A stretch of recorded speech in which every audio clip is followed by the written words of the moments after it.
Hello, mbahaye ikaze kuri Rugimbana Sport. Reka tutangire amakuru yacu mu kinyamakuru L'Equipe mu gihugu cy'Ubufaransa. Ikinyamakuru kiragaruka kitubwira ati Amatana akina Ligue 1. Ireno ni ikipe ya Marseille bari guserereza nyuma yuko muri Champions League byayinaniye ikaba nta n'igitego na kimwe iratsinda. Ikipe ikamerewe nabi cyane muri Champions League amaze no gusezererwa, igisigaye gusa no kureba ko yarwana ko abona tike ya Europa League. Akaba rero ikinyamakuru kitubwira ati kabisa match enye ziheruka mu Bufaransa aho bitwaye neza cyane kabisa ntago baratsindwa. Ikipe rero itwaye neza cyane Marseille sindi ibitego 3 kuri kimwe, ikipe ya Nantes 3 bya Furatove Dimitri Payet ndetse na Benedetto akareba baje kubiterekamo. La Province ikaba itubwira ati muri Ligue 1 ibintu byose bimeze neza cyane kabisa. Champions League niho byanze bitagunda kabisa. Akaba rero bitwaye neza cyane babona amanota 3 rero batsinda ibitego 3 kuri kimwe ikipe ya Nantes. Ari nako kandi ubu ngubu tuvugana n'aba gatatu ku rutonde rwa championnat banafite ibirarane bibiri batarakina. L'Equipe ikaba yagarutse ku ikipe ya Paris Saint-Germain yanganyije n'ikipe ya Bordeaux ibitego 2 kuri 2. Neymar na Moise Kean ibitego byabo ntago byabihagije kuko Hatembe na Rufa ikinyamakuru kibivuga ngaha akaba yabagoye cyane mu buryo bukomeye cyane, yabatanzemo igitego cya mbere baritsinda, hanyuma akaba kandi yanarekuye umupira wavuyemo igitego cyatsinzwe n'umusore witwa Yassine Adili nawe warezwe n'ikipe ya Paris Saint-Germain. Birangira rero PSG inganyije ibitego 2 kuri 2 kabisa. Thomas Tuchel mu mazi abira niko navuga. Uyu munsi hakaba ari match rero ikomeye cyane saa 4 z'ijoro z'i Kigali. Ikipe ya Lille iraza gusura Saint-Etienne, rero ni imwe muri match zikomeye cyane kabisa ku mwataka witwa David Black-Yilmaz ndetse na Jonathan Ikone, nibo basore batatu renga ubusatirizi bukomeye cyane. Ikipe ya Lille iruze kuza kuba yitwaje imanukana ku kibuga cy'ikipe ya Saint-Etienne. Twekeje mu gihugu cya Espagne, reka dutangire mu kinyamakuru Marca kikaba cyagarutse ku ikipe ya Atletico Madrid yitwaye neza cyane ku kibuga cya Valence imestara itsinda y'igitego kimwe ku busa cy'umusore Toni Rato yaje kwiterekamo. Akaba rero bahise babona amanota 3 abasore y'ikipe ya Atletico Madrid bakomeje kwihuta cyane kabisa bashaka igikombe cya shampiyona cy'uyu mwaka. Marca ikinyamakuru cya Madrid iyo yatsinzwe kiranabihisha cyangwa no kubivugaho, kikaba cyagiye kigatereka hejuru iri yareba hano, reka nkore zoom murebe neza. Hanyuma Lucas Perez niwe wakubise igitego cya mbere kuri penalty, hanyuma Jose rabaterekamo ikindi. Casemiro niwe wagaruye ikipe Madrid igikura mu isoni kabisa batsindira agatego kamwe kabisa. Madrid rero ikaba yitwaye nabi cyane kabisa kuri iyi game. AC ikavuga ati Madrid yakubiswe kabisa. Akaba rero ngo penalty y'ubugoryi ereri ikomeye cyane ya Thibaut Courtois, ikipe ya Zidane kabisa ngo arimeze nk'iyataye umutwe. Akaba rero bamerewe nabi cyane kabisa. Akaba rero ikinyamakuru kinatubwira yuko banarekaramye penalty ebyiri, hanyuma Eden Hazard akaba yavunikiye muri iyi game. Eden Hazard kuva 2015-2016 uyu mugabo amaze kugira imvune 15, amaze gusiba iminsi 415 adakina umupira w'amaguru. Maze Shayo Madrid yatsinzwe ubwo namwe mu mamozi kari amagambo amanutse i Catalonia kabisa. Mundo Deportivo ikavuga ati cible facile. Cible facile we undabaha nk'uruherugero. Reka mbwire nk'urugero, umuntu akabwira ati hagarara nko muri metero imwe, urumva piscine ya metero 5 kuri 5, ubwo ndavuga wenda muri surface. Umuntu akaguha akadenesa akakubwira ngo kajugunye muri aya mazi, urumva atabagusuzuguye. Bya bintu byakorwa n'uruhinja, wa mwana wiga kuvuga umugabo ati jugunya harakira akakajugunyamo neza. Cible facile kabisa, ikintu cy'igikenyere. Akaba rero ari uko bagiranyije Madrid ibitego 2 kuri kimwe ndetse n'ikipe ya Deportivo Alaves. Akaba bavuga ati ikipe ya Madrid yagaragaje urwego ruri hasi, hanyuma abagabo ba Zidane berekanye yuko nabo badahozaho. Hanyuma kiragaruka no kumvune kivuga ati iyi ni imvune ya 9 kuri Eden Hazard kuva yagira mu ikipe ya Madrid. Hanyuma Thibaut Courtois kabisa ngo yabaye disaster kabisa, yari umuntu aho ngaho gusa w'amahano gusa. Akaba rero Madrid byayicanze kabisa. Ikinyamakuru Mundo Deportivo giserebura cyane. Mundo Deportivo rero ihita inatubwira ati objectif facile noneho, intego yoroshye yanyuma mu mateka ya Barcelona uyu munsi ngo iroburije kujya gukubita ikipe ya Osasuna nabi cyane kuri umugoroba. Hanyuma ubushize ngo yigeze kubatsindira kuri Camp Nou umwaka ushize. Uyu munsi ngo umwanya kugira ngo bakihoreho bagahondagura akagakipe kitwa Osasuna afera suive. Mu gihe kandi ikinyamakuru Sport nacyo giserebura cyane kabisa kivuga ati kawo ku ikipe ya Madrid na Hazard. Ati rero bakaba ngo bamaze kubona inota rimwe muri match 3 ziheruka, giserebura cyane kishimye. Hanyuma ngo uyu munsi Barcelona igomba gukora reaction ikomeye cyane kabisa itsinda Osasuna. Akaba rero ari match bimanuke ku isaha saa 9 mu kanya gato cyane kabisa. Hanyuma nyuma yuko rero ngo bari bamaze iminsi bitwara nabi cyane kwa ikipe ya Barcelona, bakaba rero ngo uyu munsi ari umwanya wo kugira ngo bakubita akagakipe ka Osasuna bakamerere nabi cyane. Ari na Ronald Koeman yavuze ati maze iminsi 100 mu ikipe ya Barcelona ibintu byose biri okarume kabisa nta kibazo na kimwe gihari.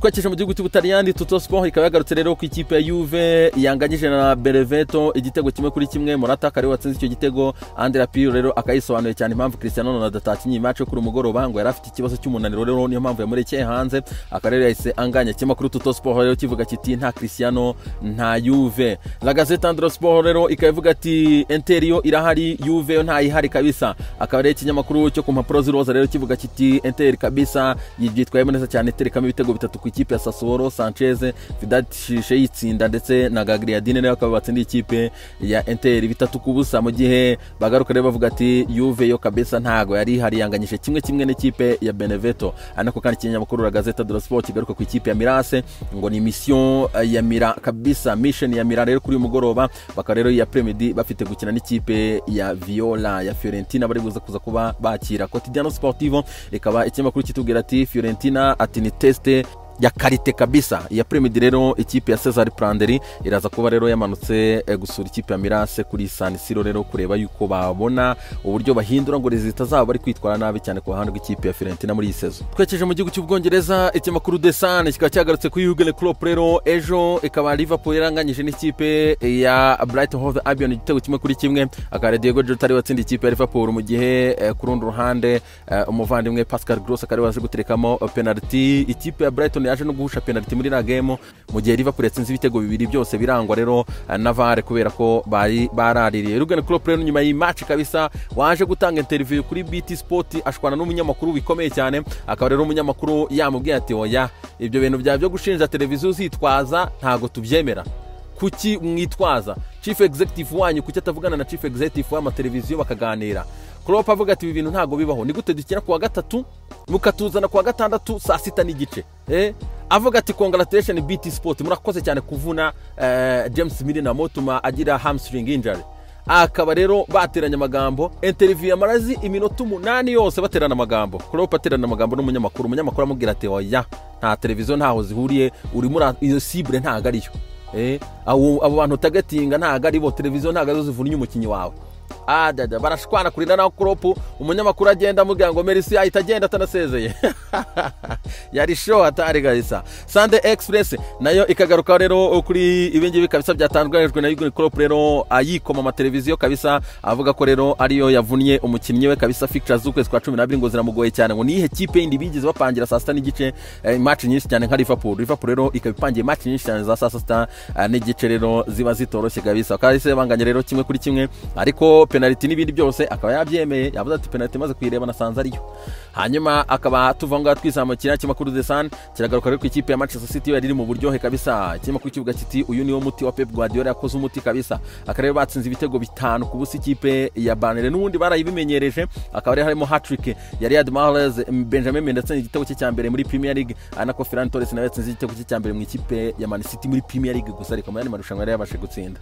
Nyuma yo kwikarifia rero muri Champions League ngakaba target ubu ngubu ni Premier League nkuko Pep Guardiola yabitangaje. Akaba tarafite rero Sergio Kunagüero, Aymeric Laporte ndetse na Raheem Sterling. Pep Guardiola aje no gutangaza nkuko mubibona ku kinyamakuru The Sun, akaba yavuze ati rero Kunagüero tukaba atwamusize kubera ko yagombaga kuruhuka, ati uyu mugabo bisigaye biterwa n'ukuntu yabyutse.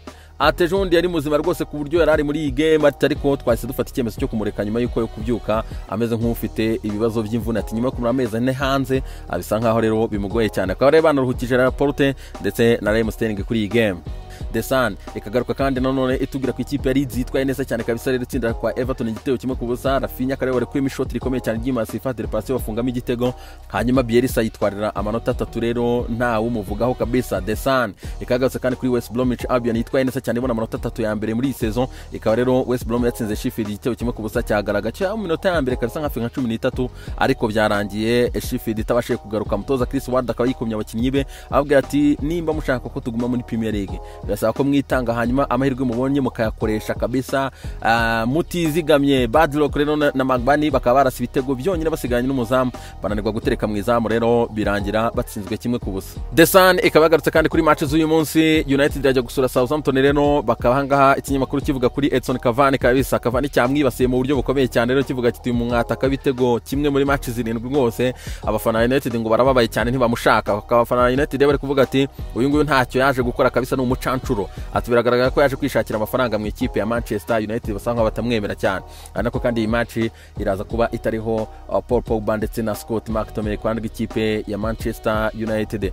Desan yagarutse kandi ku ikipe ya Arsenal bwakira Wolverhampton kabisa. Mikel Arteta rero akaba amerewe nabi cyane kabisa ariko yasabye yuko bamuha umwanya aravuga ati ikipe ya Arsenal kugira ngo izongere garuke kuri top level kabisa imere nka zirazo bita top dogs izi kipe ziri hejuru cyane zikaze ati biresaba yuko nibura yahabwa undi mwaka urengaho kugira ngo yibake. Akaba rero Mikel Arteta ahagaze ku mpuzandengo ya 45 kwijana mu gutsinda muri match 29 amaze gukina mu gihe match 51 za Premier League umugabo witwa Unai Emery we yatsinze impuzandengo ya 49 kwijana kabisa. Barakiyubaka rero kwande bw'ikipe ya Arsenal ariko kandi ikipe ya Arsenal ikaba rero iri kwishimira yuko kwa kane w'iki cyumweru izagarura abafana ku kibuga kuri match ya Europa League bazakina ikipe ya Rapid Vienna.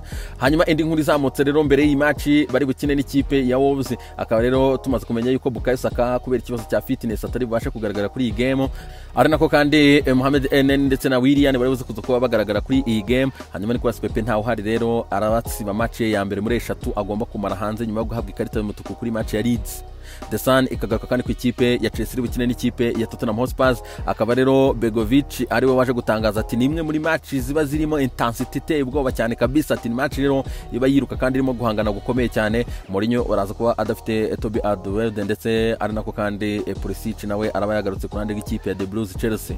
Sunday Express ikaba yagarutse ku ikipe ya Manchester United. Ubu tuvugana abahakeri bakaba bamaze kwicarana kabisa transfer plan yose ya Manchester United kubwa Ole Gunnar Solskjaer. Yewe ngo nandi mabanga ari top y'ikipe bakaba bayafite rero nyuma yuko bayihakinze bakinjira muri internet yayo kabisa ndetse no muri server zayo bagacukumbura byose bagakopia bagatwara. Akaba rero ngo ubungu amabanga yose ya transfer zo mu kwezi kwa mbere ngo ko Ole Gunnar Solskjaer yagombaga kongera amasezerano muri uyu mwaka. Ibyose transfer plan y'ukwezi kwa mbere no muri sama uburyo United planinze kubakwa byose bakaba byicaranye. United rero irasabwa kubishyura bakayisubiza ibyayo bitaba ibyo ngibyo bagatangira vanga ngo kugenda batereka amabanga yose ya Old Trafford hanze barayicaranye abahakeri nta blague bafite. Ari nako kandi ikinyamakuru The Sun kinatubwira ngaha rero ko United ifite plan yo kuzana mu kwezi kwa mbere Johnny Evans. Akaba rero Ole Gunnar Solskjaer ngarashaka kumumanukana. Uyu mugabo rero biramusaba miliyoni 20 z'amapaundi kugira ngo aze kumumanukana. Ni nyuma yuko rero uyu mugabo atarongera amasezerano n'ikipe ya Leicester City akaba n'ubundi yabagarutse mu rugo kuko Johnny Evans yamenyekanye ari kinira ikipe ya Manchester United. The Sun ikagaruka ku ikipe ya Manchester City rero ikaba ishobora kubigiye gutakaza Fernandinho iyi sezo irangiye kabisa. Akaba rero uyu mugabo bivuga ko ashobora kuba agiye kuva mu ikipe ya City akagenda. Hanyuma uyu murejande y'ikipe ya Man City rero akaba ashobora kujya ngo muri Amerika iwabo cyangwa se muri USA akaba ajya muri MLS. Akaba rero ikipe ya New York City Football Club nayo sister Man City iri kumushaka. Akaba rero mugabo imyaka 35 ashobora guhita yigendera rero ava mu ikipe ya City muri iyi sama igiye kuza. The Sun ikagarutse kandi ku ikipe ya Inter de Milan yamaze kubwirwa n'abahagararira Lautaro. Akaba rero Lautaro yamaze kubabwira ati kabisa umwagent we Biden George Mendes akamaze kubwira Inter de Milan ati kugira ngo umusore wacu ahaguma aho ngaho ntajye muri City n'andi makipe amushaka nuko umushara we mwabukuba kane ahembwa 38,000 by'amapaundi ku cyumweru. Bakashaka rero ku mushara wa kuba kane hanyuma akaguma mu kipe Inter de Milan kugira ngo bahagarike interest za Man City iri kunshaka muzamusimbuza Sergio Aguero. Ariko mbitsa ko clause y'uyu musore akaba ari 98 z'amapaundi kugira ngo umukure mu ikipe ya Inter de Milan cyafite contract y'imyaka 3. Hanyuma Tyson akaba amaze gukina rero na Jones umutera amakofi mu kanya akaba abagabo banganyije kabisa. Baretse ko nabonye Jones atishimiye yuko yanganyije byari atari cyane. Rezami umunsi mwiza cyane rero icyumweru cyiza cyane.